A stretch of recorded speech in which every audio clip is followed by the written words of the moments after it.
Ինչ վերաբերում է մեր երկրի պաշտպանական ռազմավարությանը, կառավարության ծրագրում մենք արդեն ընդգծել ենք, որ Հայաստանի Հանրապետությունը,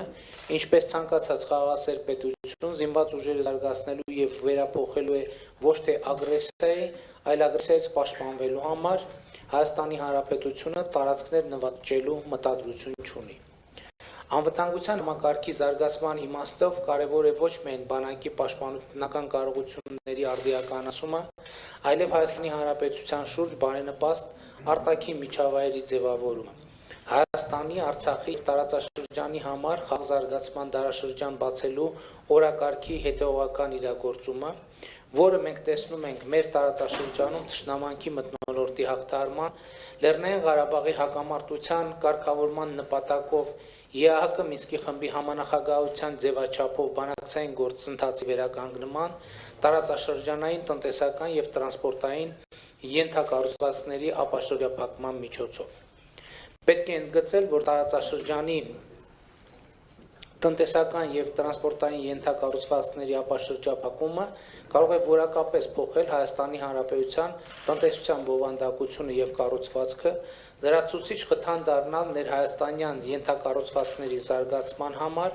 ապահովել երկարաժամկետ ներառական տնտեսական աճ, Հայաստանի քաղաքացիների համար ստեղծելով հավասար պայմաններ տնտեսական գործունեության մեջ ներգրավելու համար, էականորեն բարձրացնել մեր տնտեսության գրավչությունը տեղական եւ օտարերկրյա ներդրումների համար։ Տարածաշրջանային ենթակառուցվածքային զարգացումներին զուգահեռ մենք հայաստանյան ենթակառուցվածքների զարգացման ուղղությամբ 2022-ին ծախսելու ենք 32%-ով ավել, քան 2021 թվականին, հասնելով այս ուղղությամբ կատարվելիք ծախսերը ավելի քան 278 միլիարդ դրամի։ Նախատեսված է վերականգնել եւ նորոգել 500 կիլոմետր ճանապարհ, նախագծել եւ կամ կառուցել տարբեր մեծության ջրամբարներ, որոնք պետք է ապես բարձրացնեն ռոռոկման ջրի մատակարարման ծավալը եւ որակը։ 35%-ով աճելու է խմելու ջրի որակի բարելավման ուղղությամբ կատարվող աշխատանքների ծավալը, հասնելով 11.5 միլիարդ դրամի։ Մեկնարկելու է հյուսիս-հարավ մայրուղու Սիսիան-Քաջարան եւ Քաջարան-Ագարակ հատվածների մրցույթները նպատակ ունենալով հաջորդ տարի արդեն սկսել միանգամից 2 հատվածների շինարարական աշխատանքներ։ Մեր պետության հարավտևությունը ապահովելու համար անհրաժեշտ են երկարաժամկետ ներդրումներ գիտության եւ կրթության բնագավառում, ինչը մեզ համար չափազանց կարևոր առաջնահերթություն է։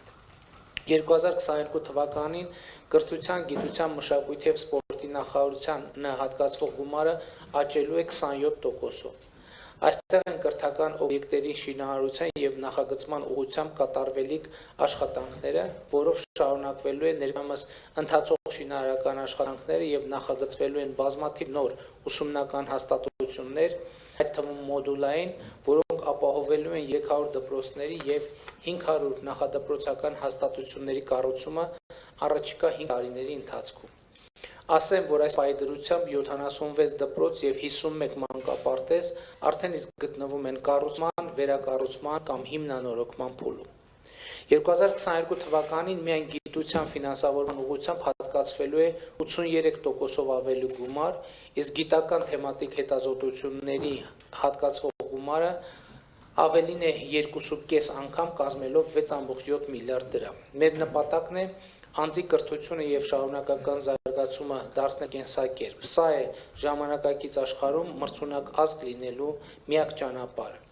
Գիտության եւ տեխնոլոգիական ոլորտի զարգացումը այս process-ի տրամաբանական շարունակությունն է եւ այստեղ էլ կառավարությունը արդեն իսկ ներդրում է ֆինանսավորման նոր բանաձևեր։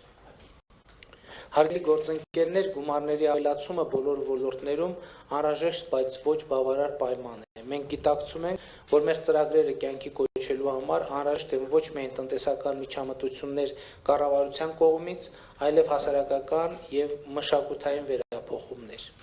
Առաջին հերթին կարևորում ենք պետական կառավարման համակարգի արդյունավետության բարձրացումը եւ աշխատանքային մշակույթի վերափոխումը։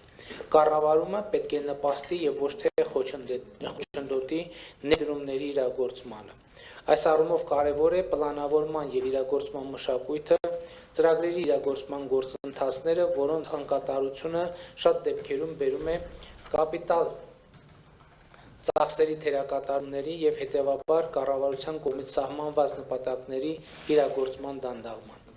Այս առումով էական դեր ունի նաեւ մասնավոր հատվածի կարողությունների զարգացումը, դրան ուղղված կառավարության ջանքերը սկսել են արդյունքներ տալ, իդեմս այն ընկերությունների, որոնք պետական կապիտալ շինարարության ոլորտում մրցունակ լինելու համար ներդրումներ են անում, այդպիսով ցկտելով ծրագրերն իրականացնել որակով եւ ժամանակին։ Կապիտալ ծախսերի ավելի քան 50%-ով ավելացումը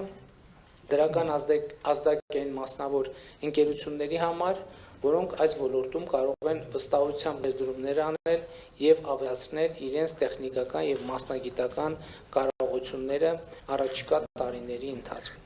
Ընդհանրապես ուզում եմ ընդգծել, որ կառավարության եւ բյուջետային ծրագրերի իրականացումը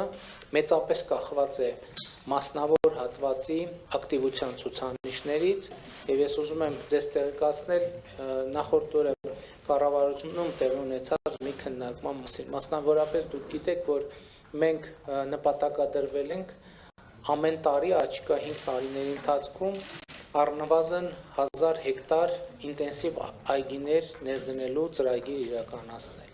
Բայց կարծում եմ բոլորս էլ հասկանալի է, որ կառավարությունը ինքը չի գնալու եւ ինտենսիվ այգիները չի տնկելու։ Եվ այս առումով շատ կարեւոր է, որպեսզի մենք կարողանանք այդ ծրագրերը հասնել մասնավոր հատվածին եւ Հայաստանի Հանրապետության քաղաքացիների, ընկերությունների շրջանում գտնել գործընկերներ, պարտներներ, որոնք այս քաղաքական ուղերձը ընկալելով, ընդունելով կօգտվեն կառավարության ստեղծած գործիքներից ֆինանսավորման, տոկոսադրույթների սուբսիդավորման եւ գիրագործեն այս ծրագիրը։ Եվ ես ուզում եմ ասել, որ նախորդ օրը քննարկումների արդյունքում մենք որոշեցինք, որ այնուամենայնիվ շեմերը նման ծրագրերի մասնավորապես գյուղատնտեսության ոլորտում պետք է բարձրացնենք, նկատի ունենալով, որ մենք մինչև հիմա օրինակ առավելագույն շեմ էինք դրել եւ խելացիան ասնագոմերի եւ ինտենսիվ այգիների ներդրման գործում կառավարության աջակցության ծավալների եւ փաթեթների առումով այն իմաստով, որ մենք նպատակադրվել ենք առավել փոքր տնտեսությունների հիմնադրման եւ աջակցման գործին նպաստել, բայց ծրագրերի իրականացման ցուցանիշները մեզ հուշում են, որ մենք այդ ծավալները պիտի ընդլայնենք, այսինքն ոչ միայն աջակցենք նրանց, ովքեր ուզում են փոքր այգիներ հիմնել, համատաբար փոքր անասնագոմեր հիմնել, այլև նաև նրանց, ովքեր ուզում են անել միջին չափի ներդրումներ, գուցե միջինից մի փոքր ավելի, որովհետև եթե մենք հույսը դնենք միայն փոքր տնտեսությունների վրա, օրինակ տարեկան 1000 հեկտար ինտենսիվ այգի ունենալու նպատակադրումը կարող ենք եւ չիրագործել, չնայած կառավարությունը իր բոլոր պարտավորությունները կիրագործի, այսինքն կսուբսիդավորենք տոկոսները, կապահովենք ֆինանսավորումը, կապահովենք կանխիկի վերադարձման համակարգը, բայց գործնականում մարդիկ այն հավալով եւ չափերի ներդրումներ չեն անի, որպեսզի մենք կարողանանք մեր թիրախներին հասնել։ Եվ այս առումով հաջորդ կարևորագույն խնդիրը վերլուծական կարողությունների զարգացումն է, ինչը թույլ կտա բարձրացնել